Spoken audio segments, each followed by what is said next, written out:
La routine, encore un classico. Deuxième classico de la saison, deuxième démonstration. J'espère que vous allez tous bien. Le Barça est champion de la Supercoupe d'Espagne. C'est pas la Ligue des Champions, mais vu la manière, vu l'écrasante victoire, je célèbre. C'était plaisant à voir. Maintenant, je vous mens pas, j'ai quand même un goût d'inachevé. Vous allez me dire, t'exagères, tu es trop exigeant, tu as mis 5 buts au Real, tu as pris la coupe. Je vous le jure, les gars, il y aurait pu avoir un 8-1, un 8-2 aujourd'hui. Je sais, il y en a qui vont me dire, oui, mais avec les si, avec les peut-être. C'est vrai, on va analyser les faits, on va pas partir dans le surnaturel et dans le il aurait pu se passer ci et ça, mais la vérité c'est que ce carton rouge sauve le Real Madrid.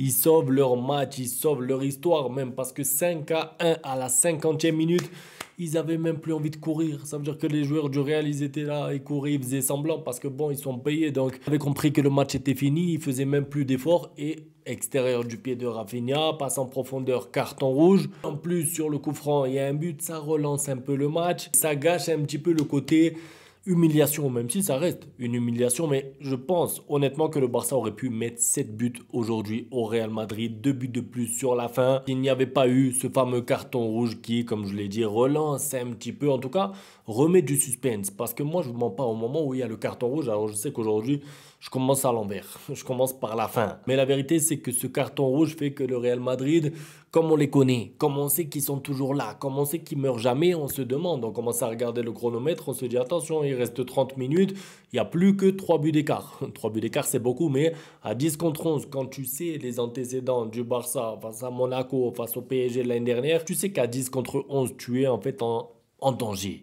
Et comme c'était le Real en face, et comme il y avait un arbitre en plus, cet arbitre il m'a fatigué. Franchement, je sais qu'il y en a des Madrilènes, ils vont venir dans les commentaires, mais il t'a donné un penalty, pourquoi tu te plains? Le penalty, c'est faute. D'accord? Maintenant, on passe à autre chose. Carton rouge là. Oui, il y a carton rouge pour le Barça, d'accord, c'est bien arbitré. Dernier défenseur, faute du gardien, Chesney, carton rouge. Mais, excusez-moi, Kamavinga qui attrape le maillot alors qu'il a déjà un jaune, pour moi c'est deuxième jaune.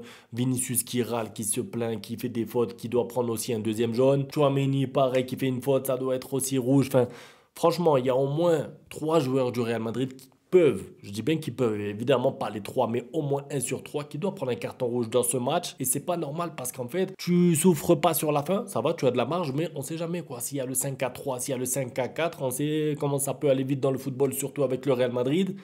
Et je ne sais pas pourquoi il n'a pas mis ce carton rouge.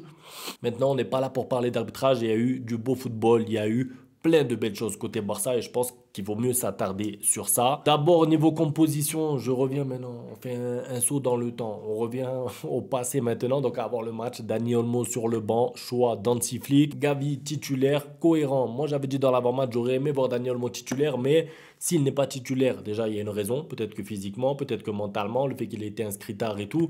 Et aussi, on va pas se mentir, les gars, quand tu mets Gavi titulaire, on peut pas se plaindre. On peut pas dire, oh, c'est un scandale. C'est-à-dire que si encore il met Ferran Torres à la place de Rafinha, moi, je veux bien râler. Mais là, il met pas de Dani Olmo, mais t'as quand même Gavi, quoi. T'as du Casado, t'as du Gavi, t'as du Pedri. Ça joue bien au milieu, donc on peut pas se plaindre. Maintenant, l'entame de match, parce que moi, j'avais parlé dans l'avant-match. Attention, l'entame de match, être solide, être concentré, être efficace. Rien à voir, rien à voir. Le Barça qui est bon, le Barça qui presse bien, le Barça qui récupère des ballons hauts, le Barça qui est dangereux, mais le Barça qui ne marque pas et le Barça qui est puni par la première accélération de Mbappé. C'était un cauchemar. C'était vraiment le début de match que je m'étais imaginé dans le pire des cas. C'est-à-dire domination du Barça, un Barça supérieur, mais le Real Madrid qui ouvre le score grâce à qui? Une individualité, en l'occurrence Mbappé. Et quand c'est arrivé, moi je me suis dit attention, parce qu'en fait, ce Real Madrid, on le sait, ils sont méchants, ils n'ont pas besoin de beaucoup d'occasions. Mais ce qui m'a plu, c'est que le Barça a réagi tout de suite. Ça veut dire que regardez le comportement des joueurs du Barça au moment où Mbappé marque. Il n'y a pas de panique. Le Barça prend le ballon, ils remettent le ballon au milieu et ils lancent le projet extermination, c'est-à-dire continuer d'être supérieur en fait. Ça veut dire qu'ils n'ont pas changé leur plan de jeu. Moi j'avais peur un peu, je me suis dit on sait jamais. Vous savez que dans les classicos, ça peut aller vite d'un côté comme dans un autre. Que ce soit le Barça ou le Real, ils peuvent ouvrir le score et ensuite ça déroule. On avait parlé d'ailleurs avec Yanis, immigré parisien, dans la vidéo qu'on a fait sur sa chaîne. C'est pour ça que j'ai été content de voir le Barça réagir vite, réagir bien et surtout être efficace à la première occasion juste après le but. C'est-à-dire que l'égalisation de Lamine Yamal, en plus, elle est magnifique parce que la déviation de Lewandowski, moi, je l'ai souvent critiqué, Lewandowski cette année, et je ne suis pas le seul. Son niveau de jeu n'était pas bon, ses contrôles n'étaient pas bons, ses passes n'étaient pas bonnes. Aujourd'hui, sur le but de Lamine Yamal, j'ai envie de donner 30%, allez, je vais pas exagérer, 30% de crédit à Lewandowski. Pourquoi je donne pas plus? Parce que la finition de Lamine Yamal, c'est n'importe quoi aussi. Parce qu'il fait une feinte, il rentre dans l'axe, il pousse un peu plus la balle, un but presque à la Messi. Et excusez-moi pour la petite comparaison, mais la finition tout en finesse, petit filet alors que c'est Courtois.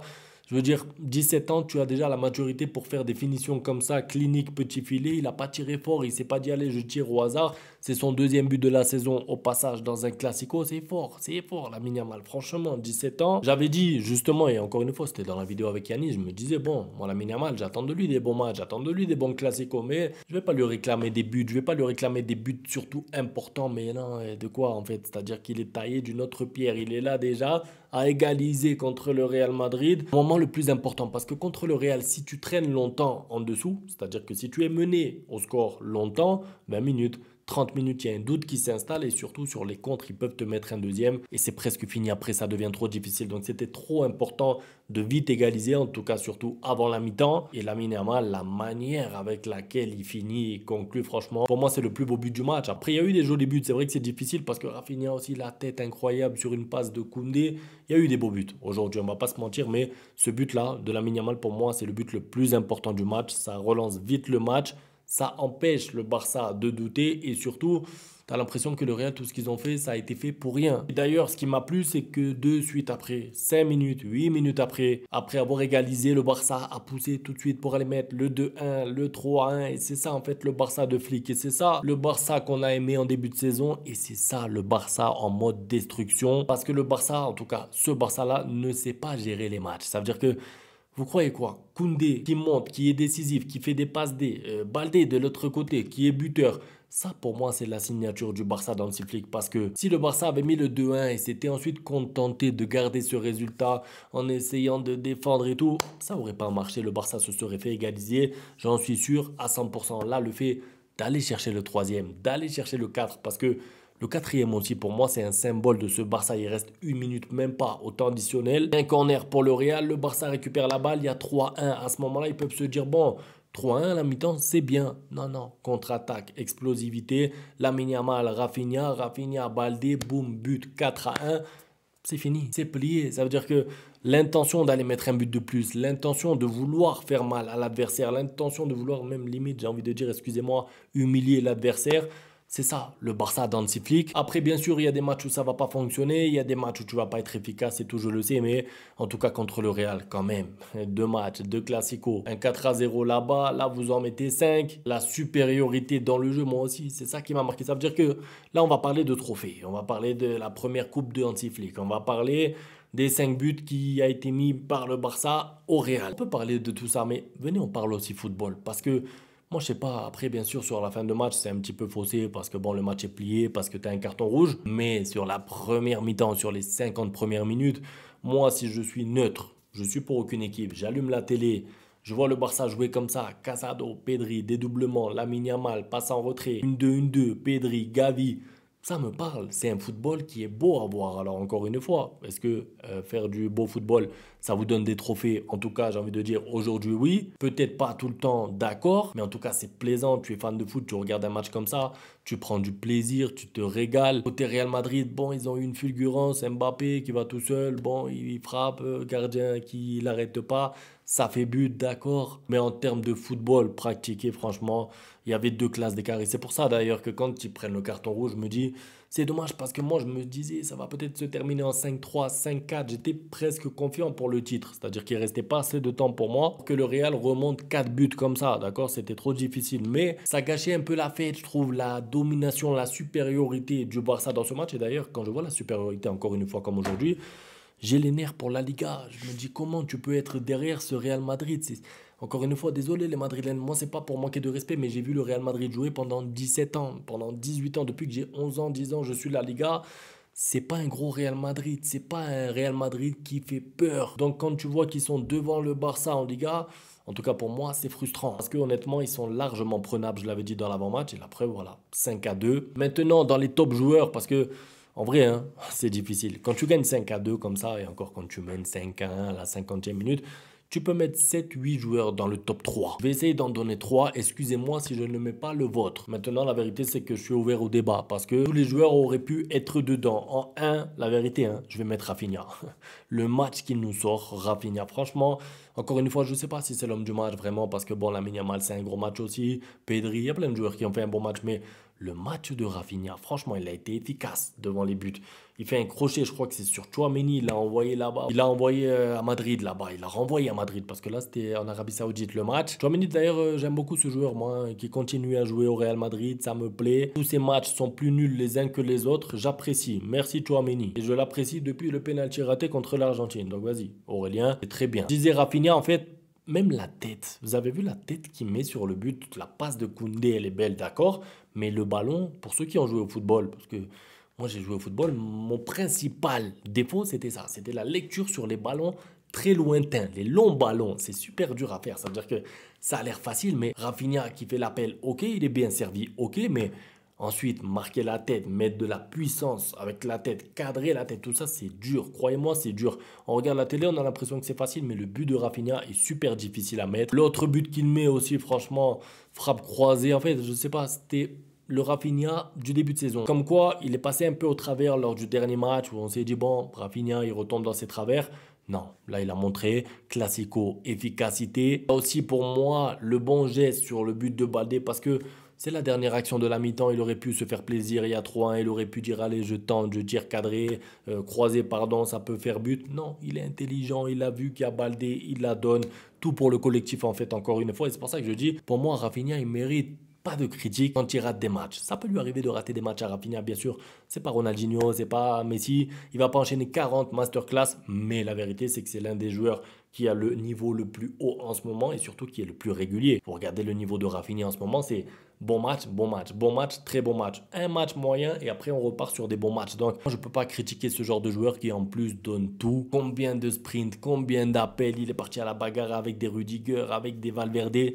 J'aime beaucoup Rafinha. C'est pas le seul évidemment, hein. Je vous ai dit, moi j'ai envie de parler aussi de Lamine Yamal parce que 17 ans, ok son but, mais au-delà de ça, les remises, la gestion du tempo, les dribbles, les feintes, parce que moi, quand il y a Mbappé qui a marqué, j'ai vu un petit peu sur Twitter, incroyable, le retour de Mbappé, voilà, je sais pas quoi. Mais franchement, quand tu parles football, quand tu parles dribble, quand tu parles technique, balle au pied, il n'y a pas photo quoi. Il y a Lamine Yamal, il y a Mbappé à côté. Pour moi, le match de Lamine Yamal est largement meilleur que celui d'Mbappé. Après, si tu veux parler juste statistique, ben, les deux ont marqué un but.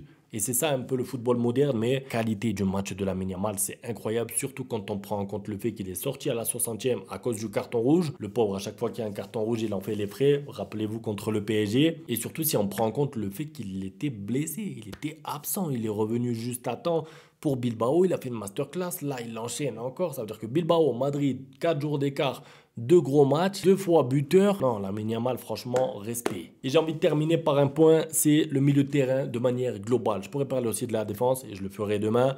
Mais le milieu de terrain, franchement, la connexion Pedri, Gavi, Casado, ça tourne bien, il y a de l'engagement, il y a de la technique, il y a un peu tout. En fait, c'est un milieu de terrain vraiment super polyvalent qui s'entend et qui travaille bien ensemble. C'est pour ça que je vous ai dit, Daniel Mo remplaçant, d'accord. C'est gênant parce que bon, on connaît les histoires de transfert et tout pour l'inscrire. Mais quand tu vois le milieu tourner comme ça, franchement, ça marche et ça fait plaisir. C'est tout pour la vidéo. C'était un régal. Ce match, malheureusement, le carton rouge, j'ai envie de dire, a stoppé le match un peu prématurément parce qu'on aurait pu se régaler vraiment sur la deuxième mi-temps. N'hésitez pas dans les commentaires à me dire ce que vous en avez pensé. Un grand merci à tous pour le soutien et à demain pour la suite. Ciao. Bang, bang, bang, bang, goodbye. Ustedes pueden aceptar mi negocio o aceptar las consecuencias. Plata o plomo.